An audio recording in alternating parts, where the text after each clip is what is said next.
पिछले क्लास में हम लोगों ने अपने स्क्रीन पर इस चैप्टर को कंप्लीटली खत्म कर दिया था, है ना। और हमने कहा था कि अब से जो हम लोग चलेंगे इसके न्यूमेरिकल्स पे चलेंगे। बेसिकली देखो, ये चैप्टर देखा जाए ना तो दो हिस्सों में बटा हुआ है। एक आपका थ्योरी वाला पार्ट जो आपने केवल अभी तक पढ़ा है, बस समझा है। अब उसको अप्लाई कैसे करना है ये हम लोगों को सीखना पड़ेगा न्यूमेरिकल में, और इसका न्यूमेरिकल सबसे इंपॉर्टेंट हिस्सा है, क्योंकि फिजिक्स आप पढ़ रहे हैं और फिजिक्स में न्यूमेरिकल ना बनाए ऐसे तो हो ही नहीं सकता। ठीक है, तो बेसिकली आज के क्लास से हम लोग न्यूमेरिकल शुरू करने जा रहे हैं। ठीक है, यहाँ पे 5 क्वेश्चन लिखे गए हैं और ये पांचों का पांचों क्वेश्चन आपके एनसीईआरटी बुक का है, जो अंदर में दिया हुआ रहता था ना, कहीं पे दिया रहता है, एग्जाम्पल समझाया हुआ रहता है, बीच बीच में जो दिया रहता है, वो 5 क्वेश्चन है। अगले वाले क्लास में जो हम लोग क्वेश्चन लेंगे वो वैसा क्वेश्चन होगा जो कि लास्ट में दिया रहता है ना। हाँ, एक्सरसाइज वाला लेंगे हम लोग बाद में, लेकिन पहले हम लोग ये डिस्कस करेंगे। इसको डिस्कस करने से पहले हम ये चाह रहे हैं कि आपको थोड़ा सा फॉर्मूला से रूबरू करा दे जो हम लोगों ने पढ़ा है बेसिकली। हालांकि आपको याद है, लेकिन एक बार फिर से हम लोग देख लेते हैं, क्योंकि क्वेश्चन बनाने में सबसे ज्यादा जो इस्तेमाल होता है तो फॉर्मूला ही होता है। ठीक है, एक बार देख लेते हैं। हालांकि इसमें से बहुत कुछ आपको पता है, लेकिन थोड़ा सा एक बार देख लेते हैं, रिवीजन भी हो जाएगा। और यदि आपको बार बार पेज पलटने की जरूरत नहीं है तो आप एक बार केवल इसको कॉपी में रख लीजिए एक जगह पर, उसको आप देख लीजिए, पूरा न्यूमेरिकल आपका बन जाएगा। ठीक है, चलिए शुरू करते हैं। कुछ बातें हैं जो कि आपको ध्यान में रखने हैं। फॉर्मूला बेसिकली डिस्कस करते हैं। ठीक है, इसमें चलिए शुरू करते हैं। सबसे पहला फॉर्मूला इस चैप्टर का हमने पढ़ा था वर्क डन का, बिल्कुल, तो लिखते चलते हैं हम लोग। बिल्कुल, आप लोग भी यदि लिखना चाहें तो इसको एक जगह पर लिख लीजिए, इससे ये होगा कि आपको बार बार पूरा पेज पलटना नहीं पड़ेगा, इसी से आपका सारा काम बन जाएगा। ठीक है, चलिए, तो वर्क डन का हम लोगों ने बेसिकली पहला वाला फॉर्मूला पढ़ा था और ये तो आपको याद ही होगा। वर्क डन यानी कि हम लोग किससे डिनोट करते थे इसको, कैपिटल W से, और ये होता था F इंटू एस। याद रखेंगे, F हमारा कैपिटल है, S हमारा स्मॉल है। ठीक है, चलिए, ये हो गया हमारा वर्क डन का। एक बात इसमें हम और बता देते हैं, ये वर्क डन मतलब W, ठीक है, और ये फोर्स, और ये आपका S मतलब डिस्प्लेसमेंट होता था, यानी कि work equals to force into displacement होता था। ठीक है, सिंपल सा है। वर्क डन का SI यूनिट का बात करें तो इसका जो SI यूनिट होता था, क्या होता था भाई, हालांकि फोर्स न्यूटन मीटर भी होता है, लेकिन जनरली हम लोग इस्तेमाल क्या करने वाले हैं, जूल, यानी कि कैपिटल J। ठीक है, चलो शुरू, आगे बढ़ते हैं। फिर ये हमारा पहला हो गया। दूसरा, हाँ ठीक है, पहला तो हमारा ही है, work done equals to force into displacement, जिसमें हमारा इसका जो ऐसा यूनिट है वो हमारा जूल है। चलिए, वर्क डन के बाद यदि आप याद करेंगे तो हमने आपको पढ़ाया था एनर्जी, फिर, है ना। एनर्जी के अंदर याद कीजिए, जब हम आपको काइनेटिक एनर्जी का फॉर्मूला डिराइव करना सिखा रहे थे तो हमने आपको 2 फॉर्मूला बताया था। याद कीजिए, एक फॉर्मूला हमने यहाँ पे वर्क डन का इससे करवाया था, और लास्ट में एक हमारा काइनेटिक एनर्जी का। तो बेसिकली वर्क डन का हमारे पास एक और फॉर्मूला है, वर्क डन का क्या था आपको पता होगा, 1/2m, हाँ, into v square minus u square, ये था हमारा। और ये वाला फॉर्मूला हमने आपको वर्क डन का तब बताया था जब हम आपको काइनेटिक एनर्जी का फॉर्मूला लिखना सिखा रहे थे। ठीक है, ये हमारा हो गया वर्क डन का। उसके बाद फिर हमने आपको सिखाया था काइनेटिक एनर्जी का, है ना, और चूंकि ये भी वर्क डन है तो इसका भी SI यूनिट क्या होगा, जूल ही होगा। ठीक है, उसके बाद हमने आपको सिखाया था काइनेटिक एनर्जी का, काइनेटिक एनर्जी, और काइनेटिक एनर्जी को हम लोग लिखते कैसे थे, E और छोटा सा k बराबर हाफ mv स्क्वायर, ये हमारा होता था काइनेटिक एनर्जी का फॉर्मूला। ठीक है, अच्छा एक बात और बताइए, काइनेटिक एनर्जी है और इसका SI यूनिट क्या होगा, जूल ही होगा। SI unit is joule. क्यों जूल होगा भाई, क्योंकि वर्क और एनर्जी दोनों हमारा क्या होता है, सेम होता है। तो इसका मतलब हुआ कि जो SI यूनिट इसका वही SI यूनिट इसका। ठीक है, चलिए, तीसरा हो गया। चौथे नंबर पे आइए।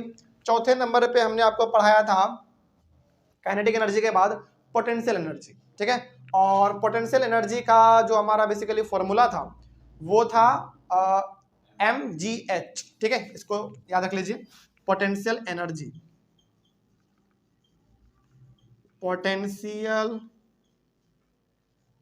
एनर्जी, और पोटेंशियल एनर्जी को हम डिनोट करते थे ई और पी, mgh। अच्छा एक बात इसमें हम आपको थोड़ा सा और बता देते हैं, ये हमारा पोटेंशियल एनर्जी का फॉर्मूला हो गया, ठीक है। लेकिन ये फॉर्मूला हम लोग इस्तेमाल ज्यादा कब करते हैं, जब बात होता है ग्रेविटेशनल पोटेंशियल एनर्जी का।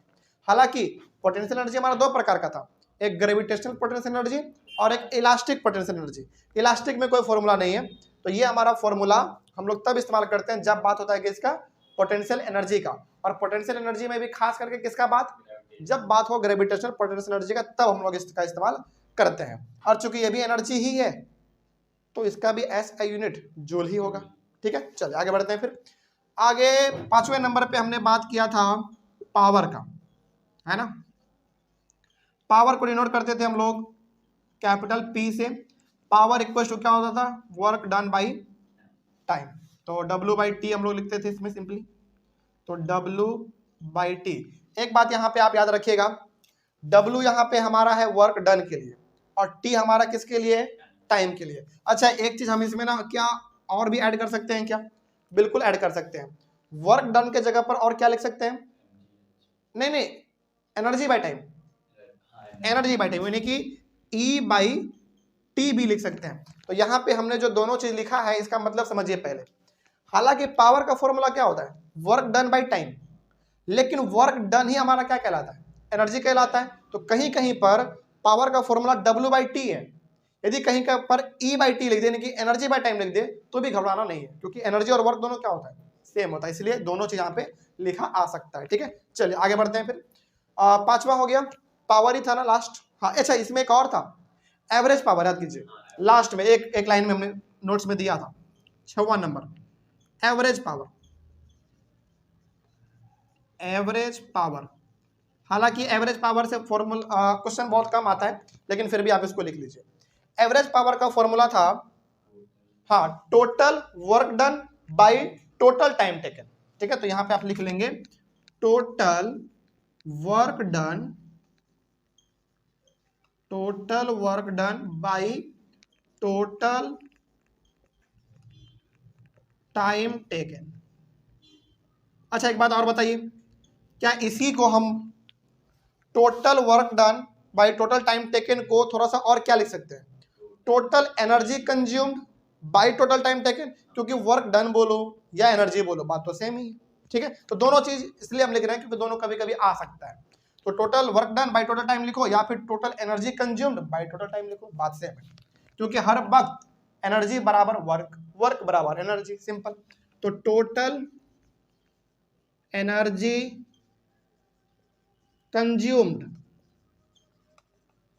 बाय टोटल टाइम टेकन, बस यही था हमारा लास्ट। और लास्ट में एक टॉपिक था कॉमर्शियल यूनिट ऑफ एनर्जी, जो कि आपको पढ़ाना नहीं है तो उसको छोड़ देते हैं हम लोग। तो ये बेसिकली 6 ऐसे फॉर्मूले हैं जो आपको इस चैप्टर में याद रखने हैं न्यूमेरिकल बनाने के वक्त, सिंपल सा, ठीक है। और चूंकि देखो एक बात याद रखना, जहां जहां वर्क डन है और जहां जहां एनर्जी का बात हुआ, दोनों का SI यूनिट क्या होगा, जूल होगा, सिंपल सा। अच्छा इसमें तो आपने लिखा ही नहीं, इसमें ये पावर है, पावर का SI यूनिट वॉट, सिंपल सा। तो इसका याद रख लीजिएगा, पावर का SI यूनिट होता है, SI यूनिट एज वॉट, और डिनोट करते हैं कैपिटल W से, ये वॉट है, सिंपल सा, ठीक है। चलिए अब तो कोई दिक्कत नहीं इस तरीके से, और ये भी आपका पावर ही है तो इसका भी SI यूनिट वॉट ही होगा, सिंपल सा। चलिए इसका, हाँ आप लोग भी ऑनलाइन वाले बच्चे, आप लोग भी यदि आपका मन कर रहा है तो आप इसको कहीं एक जगह पर लिख लीजिए, क्योंकि इससे होगा ये कि पहला बात तो न्यूमेरिकल सारा बन जाएगा और बार बार आपको पेज पर रखना नहीं पड़ेगा, ठीक है।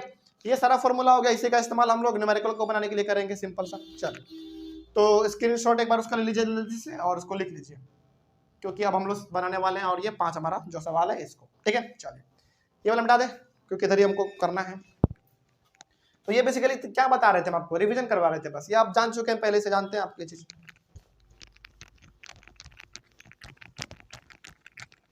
अब आते हैं हम लोग अपने इस चैप्टर के मेन सवाल पर।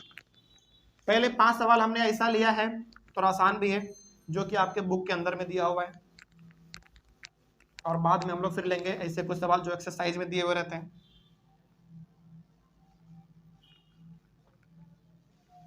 चलिए सॉल्व करते हैं एक एक करके। सॉल्यूशन इधर बनाएंगे और क्वेश्चन आपका इधर है।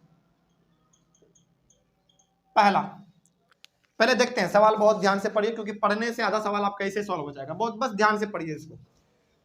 A force of 7 Newton acts on an object, मतलब कि कोई एक ऑब्जेक्ट होगा, कुछ भी ऑब्जेक्ट आप सोच लीजिए अपने माइंड में। गाड़ी हो सकता है, पत्थर हो सकता है, दीवार हो सकता है, आपका गोदरेज हो सकता है, आपका फ्रिज, कुछ भी हो सकता है। तो एक ऑब्जेक्ट है जिसके ऊपर आप फोर्स कितना लगा रहे हैं, 7 न्यूटन का लगा रहे हैं। ठीक है, आगे बढ़ते हैं। द डिस्प्लेसमेंट इज 8 मीटर, और आपने जो फोर्स लगाया ना, कितना दूर वो खिसक गया, 8 मीटर वो खिसक गया। ठीक है, आगे बढ़ते हैं। In the direction of the force, कहने का मतलब जिधर आपने फोर्स लगाया उधर ही वो 8 मीटर खिसक गया। ठीक है, आगे बढ़ते हैं। What is the work done in this case, तो इस केस में आपने कितना काम किया पता करो। बड़ा सिंपल, बहुत बेसिक सा। तो एफ का जो वैल्यू दिया हुआ है वो 7 न्यूटन दिया हुआ है। उसके बाद जो स्मॉल एस का जो वैल्यू है, डिस्प्लेसमेंट मतलब स्मॉल एस, वो दिया हुआ है कितना, 8 मीटर। तो हैंड्स वर्क डन क्या होगा भाई, वर्क डन इक्वल्स टू, हालांकि इसको डिनोट करते हैं हम लोग कैपिटल W से, तो F इंटू एस होता है। तो इस महीने में F हमारा 7 है, S हमारा 8 है। 56 चूंकि ये वर्क है तो ये आपका 56 जूल। बस आंसर कंप्लीट, बस इतना ही आसान होता है। आगे बढ़ते हैं। हालांकि ये तो पहला आसान था हमारा, आगे बढ़ते हैं। आसान इसमें सब है, सब इसमें लगभग आसान ही है। चलिए सॉल्यूशन नंबर 2 पे आ जाइए। इसमें क्या कहा गया है, an object of mass 15 kg, एक ऑब्जेक्ट है जिसका मास 15 kg है। तो आप यहां पे लिख लो m बराबर 15 kg। आगे बढ़ते हैं। m मतलब मास, मास हमारा 15 kg है। Is moving with a uniform velocity of 4 metre per second, यानी कि वो 4 मीटर पर सेकेंड के वेलोसिटी के साथ जा रहा है। मतलब कि ना ही वो अपना स्पीड घटा रहा है ना ही बढ़ा रहा है, एकदम समान गति से जा रहा है। तो सिंपली कहने का मतलब है वेलोसिटी कितना दिया हुआ है, 4 मीटर पर सेकेंड। ठीक है, आगे बढ़ते हैं। What is the kinetic energy possessed by the object, तो बताइए उस ऑब्जेक्ट का कितना काइनेटिक एनर्जी होगा। मतलब कहने का मतलब ये है कि ऑब्जेक्ट का मास 15 kg, वेलोसिटी 4 मीटर पर सेकंड, तो बताओ उसके पास काइनेटिक एनर्जी कितना है। सिंपल से निकाल लेंगे हम लोग। तो हैंड्स काइनेटिक एनर्जी E और K बराबर क्या होता है, हाफ mv²। तो हाफ तो करो इंटू m 15 है, v² यानी कि 4 इंटू 4 2 बार, तो इसको आप काट दो। तो 15 और गुने 2 30, 30 और गुने 4 120। चूंकि ये काइनेटिक एनर्जी है तो एनर्जी जो भी हो जूल कहलाएगा। देखो चाहे वो एनर्जी पोटेंशियल एनर्जी हो, चाहे ग्रेविटेशनल पोटेंशियल एनर्जी हो, चाहे इलास्टिक एनर्जी हो, मतलब इलास्टिक पोटेंशियल एनर्जी हो, कुछ भी हो, यदि एनर्जी लगा हुआ है तो जूल होगा। उसी प्रकार से कुछ भी वर्क हो, चाहे वर्क डन हो, चाहे टोटल वर्क डन हो, कुछ भी हो, जूल ही होगा इसका ऐसे यूनिट। बस पावर में थोड़ा बदल जाता है, पावर में वॉट हो जाता है, बस यही आपको ध्यान में रखना है। तो 120 जूल काइनेटिक एनर्जी उस ऑब्जेक्ट के पास है, बस सिंपल सा था। आगे बढ़ जाते हैं। दूसरे नंबर के बाद आ जाओ आप तीसरे नंबर पे। क्या कह रहा है देखो, what is the work to be done to increase the velocity of a car from 30 km per hour to 60 km per hour if the mass of the car is 1500 kg। ये सवाल को देख के ना थोड़ा सा हम आपको याद दिलाना चाहेंगे वर्क डन का वो वाला फॉर्मूला जो हमने आपको काइनेटिक एनर्जी बताते वक्त घिरवाया था। देखो उसमें आपने ध्यान दिया होगा तो फॉर्मूला था हमारा हाफ mv² माइनस u²। यही था हमारा वर्क डन का फॉर्मूला। हालांकि इसको इस्तेमाल कैसे करेंगे अब थोड़ा समझ लेते हैं। देखो इसमें कह रहा है कि what is the work to be done, simple सा क्या पूछा जा रहा है आपसे, वर्क डन पूछा जा रहा है सिंपल सा, जिसमें कह रहा है ना कि पहले वेलोसिटी कितना था 30 किलोमीटर पर आवर, बाद में हो गया 60 किलोमीटर पर आवर। इस हिसाब से इनिशियल वेलोसिटी कितना हुआ 30, फाइनल कितना हो गया 60, बिल्कुल सही।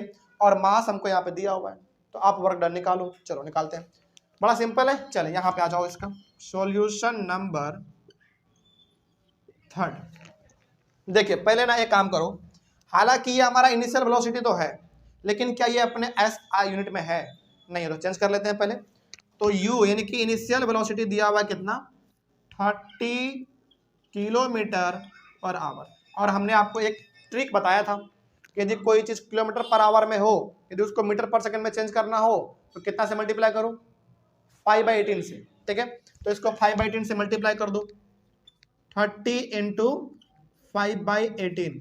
जो अब आंसर आएगा वो किस में होगा, मीटर पर सेकंड में होगा। क्यों हम चेंज कर रहे हैं, क्योंकि इनिशियल वेलोसिटी का जो एस यूनिट होता है, सिंपल से याद रखो, वेलोसिटी का एस यूनिट मीटर पर सेकंड, तो उसको चेंज करना पड़ेगा, करते हैं। तो अब इसको काटोगे तो कितना आएगा, 3 से काटो इसको 6 बार में, 3 से 10, नहीं ऐसे करो ना डायरेक्टली, 6 से काटो, 6 से 3 बार में और 6 से ये 5 बार में, तो कितना आएगा 25/3 मीटर पर सेकंड। आप इसको काट के देख सकते हो, चलो एक बार काट ही देते हैं। 6 से काटोगे 3, 6 से काटोगे 5, तो 5/25/3 मीटर पर सेकंड। ये हो गया हमारा इनिशियल वेलोसिटी। फाइनल वेलोसिटी भी पता कर लेते हैं, कितना दिया हुआ था, 60 किलोमीटर पर आवर। हाँ, इसको भी कर लेते हैं, 60 इंटू 5/18। तो इसको काटोगे तो कितना हो जाएगा, 6 से काटेंगे तो 10,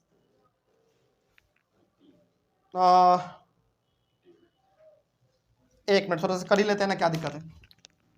6 से करो 3, फिर 6 से करो 10, तो कितना हो गया 50/3 मीटर पर सेकंड। बस दो चीज हमारे पास है। अब यहाँ पे आ जाओ थोड़ा सा, इसके बाद यहाँ पे, इसके बाद यहाँ पे आ जाना, ठीक ना। U हो गया, V हो गया, और हमारे पास दिया हुआ फिर क्या है, M, मास दिया हुआ है 1500 kg। अब इतना कुछ हमारे पास है तो सिंपली आप वर्क डन निकालो। तो वर्क डन का क्या फॉर्मूला था, वो वाला लगाएंगे, सेकंड वाला। तो वर्क डन का था हमारे पास, work done equals to half mv² minus u²। यही फॉर्मूला हमारे पास था। देखो यहाँ पे ना क्वेश्चन पढ़ के आपको पता चल जाना चाहिए कि वर्क डन का कौन सा फॉर्मूला लगेगा। यदि फोर्स और डिस्प्लेसमेंट का बात होता तो W = F × S लगाते, लेकिन यहाँ पे दो अलग अलग चीजों का बात हुआ तो हम लोग वो वाला लगा लेंगे। ठीक है, चलिए अब इसके ऊपर आप वैल्यू पुट करो। जैसे हाफ है, हाफ इंटू 1500 v², मतलब अच्छा इसको ना जगह नहीं बचेगा इसलिए थोड़ा सा इसको इधर कर लो, इधर कर लेते हैं, ठीक ना। हाफ इंटू 1500, v² का मतलब हो गया कितना, 50/3², यानी कि हम इसको 50/3 इंटू 50/3 दो बार लिख सकते हैं, माइनस u² मतलब 25/3, तो 25/3 इंटू 25/3 दो बार लिख सकते हैं। चलिए आगे बढ़ते हैं, यहाँ पे आ जाओ। फिर इसको आप कैंसिल करोगे तो कितना आएगा, सिंपल सा 750 आ जाएगा। इसको कैंसिल करोगे तो इसको कर लो डायरेक्टली, बाई 9 माइनस 9, इतना हो गया। एलसीएम ले लो सिंपल सा, इसके बाद ना हम रेट से बना दे रहे हैं, ठीक ना, क्योंकि फिर यहाँ पे मिल जाएगा हमारा, इसलिए रेट से कर दे रहे हैं। 1 मिनट कर ले रहे हैं, 750 एलसीएम लेके चलते हैं पहले, तो 9, तो 2500 माइनस 625, ठीक है, तो 7501875 बाई 9, ठीक है। चलो अब इसमें कुछ कटेगा तो काट लेते हैं पहले थोड़ा सा। 1875 को काटो, 9 से कट जाना चाहिए,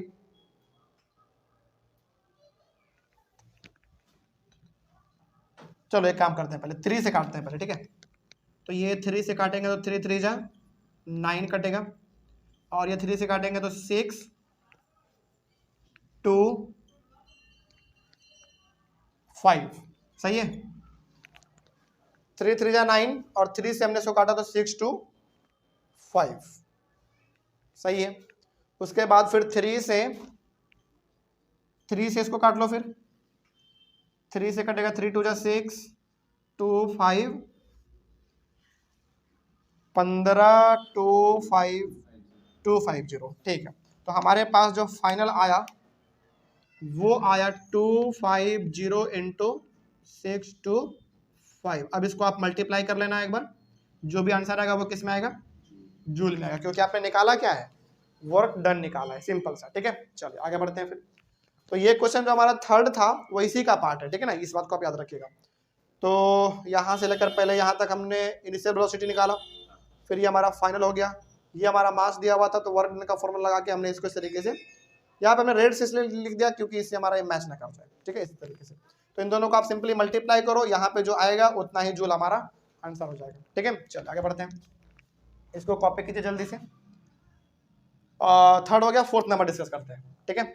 तो इस प्रकार का सवाल आप पहचान जाइएगा, जब भी इनिशियल और फाइनल दोनों का बात कर जाए, वर्क डन और पूछे आपसे, तो वो वाला फॉर्मूला पुट करना है, ठीक है। चलो, हालांकि आप इसको ना अलग अलग तरीके से ही बना सकते हैं, सेपरेटली अलग अलग करके बना लेंगे, लेकिन ये तरीका ठीक रहेगा थोड़ा सा, ठीक है। चलिए 3 तक हो गया, चौथे नंबर पे आप आ जाइए। तो इसमें अब आपको धीरे धीरे फॉर्मूला कैसे पुट करना है ये पता चलता रहा होगा, पता चल रहा है किस तरीके से फॉर्मूला पुट किया जा रहा है। बड़ा सिंपल है, देखो आपने चैप्टर पढ़ा है motion, force and laws of motion और ग्रेविटेशन, इन तीनों चैप्टर में आपने न्यूमेरिकल बनाया, तीनों में से सबसे आसान, अच्छा अब तो आप ये भी पढ़ लिए हैं वर्क एंड एनर्जी, सबसे आसान न्यूमेरिकल किस चैप्टर का लग रहा है, इसी का, क्योंकि इसमें कॉन्सेप्ट अलग है, मतलब कम है, फॉर्मूला भी कम है, और इसका न्यूमेरिकल भी बहुत आसान आता है। चलिए 2 सवाल बच रहा है आज का, उसको भी कर लेते हैं। सॉल्यूशन नंबर 4, देखिए क्या कह रहा है, पहले बहुत ध्यान से समझा जाए। Find the energy possessed by an object of mass 10 kg, यानी कि कोई एक ऑब्जेक्ट है जिसका मास है 10 kg, when it is at a height of 6 metre above the ground, मतलब कि कोई एक ऑब्जेक्ट है जो कि ग्राउंड से 6 मीटर की ऊंचाई पे रखा गया है। अब जरा आप खुद सोच के बताना, ठीक है, लॉजिक लगाना, आपने पढ़ा है। एक ऑब्जेक्ट है जो ग्राउंड से 6 मीटर की हाइट पे रखा हुआ है, तो इस ऑब्जेक्ट के पास जो एनर्जी होगा वो कौन सा एनर्जी है, बिल्कुल ग्रेविटेशनल पोटेंशियल एनर्जी। क्यों, क्योंकि हाइट पे रखा हुआ है, और जब भी कोई ऑब्जेक्ट हाइट पे रखा रहता है तो ऑब्वियस ही बात है उसके पास ग्रेविटेशनल पोटेंशियल एनर्जी ही होता है। तो सिंपली आपको इसमें निकालना क्या है, ग्रेविटेशनल पोटेंशियल एनर्जी निकालना है, लेकिन इसमें कुछ दिया हुआ है तो पहले वो लिख लो आप। एम का वैल्यू दिया हुआ है 10 kg, हाइट भी दिया हुआ है कितना भाई, 6 मीटर। अब आपको निकालना क्या है, ग्रेविटेशनल पोटेंशियल एनर्जी, यानी कि सिंपल सा आपको एनर्जी निकालना है, तो ऐसे आप लिखो, ये किसका था, आप पोटेंशियल एनर्जी का ही बेसिकली फॉर्मूला है, लेकिन इस्तेमाल कब करते हैं, जब बात होता है ग्रेविटेशनल पोटेंशियल एनर्जी का, तो बस सिंपल सा। अच्छा इसमें तो एक चीज और चाहिए आपको, जी का वैल्यू चाहिए, तो जी का वैल्यू, तो एक बात यहाँ पर रुक जाओ पहले, जी का वैल्यू यानी कि एक्सेलरेशन ड्यू टू ग्रेविटी, हालांकि इसका वैल्यू होता है 9.8 मीटर पर सेकंड स्क्वायर, लेकिन न्यूमेरिकल बनाने के लिए हम लोग 10 ले सकते हैं, तो यहाँ पे आप ले लो 10 मीटर पर सेकंड स्क्वायर, हालांकि इसका एग्जैक्ट होता है 9.8, लेकिन फिजिक्स कहता है कि न्यूमेरिकल बनाने के लिए आप 10 ले सकते हैं। पॉइंट से यदि आपको बचना है तो आप 10 ले लो, सिंपल सा। अच्छा मान लीजिए यदि सवाल में दिया रहता कि आपको जी का वैल्यू 9.8 लेना है, तो क्या लेते, फिर 9.8 ही लेते हैं, ठीक है ना। यदि सवाल में दिया है तो वही लेंगे, यदि नहीं दिया हुआ है तो अपने मन से 10 हम लोग ले सकते हैं, ठीक है। चलिए हैंड्स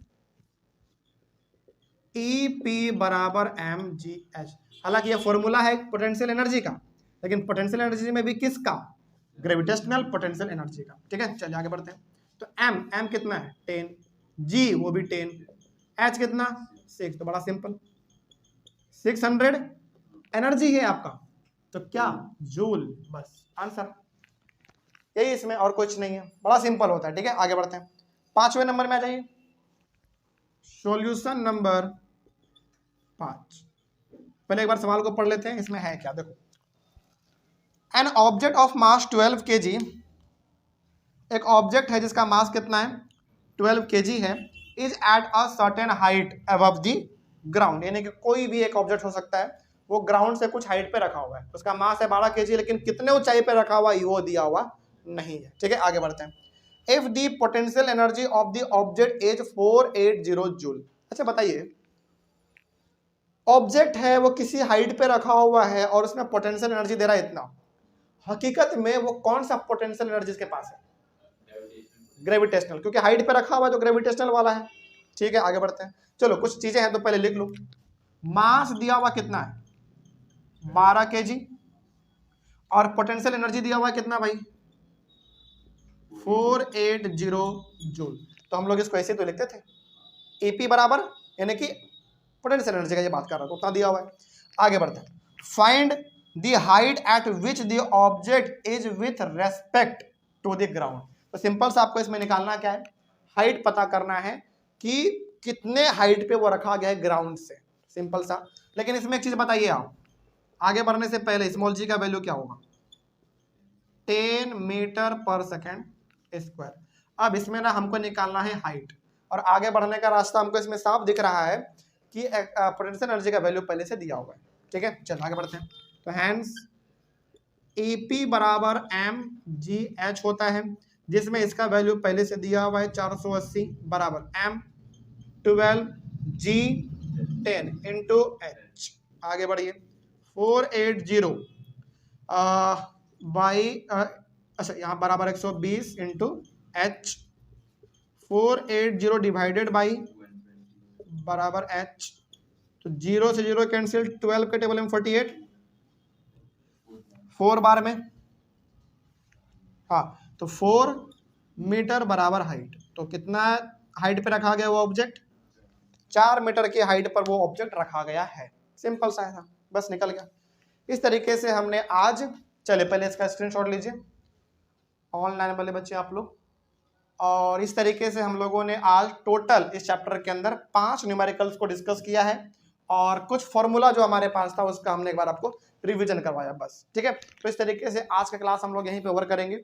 एक क्लास हम लोग इसमें और लेंगे जिसमें कुछ ऐसे न्यूमेरिकल को सॉल्व कर लेंगे जो आपके एक्सरसाइज के पीछे दिया गया, मतलब एक्सरसाइज में दिया गया, बुक के पीछे, चैप्टर के पीछे बेसिकली एक्सरसाइज में दिया गया है, उसको हम लोग डिस्कस कर लेंगे। उसके बाद ये चैप्टर हमारा खत्म हो जाएगा। ठीक है, चलिए तो हम लोग मिलेंगे अपने अगले वाले क्लास में। तब तक के लिए thank you very much and have a nice day.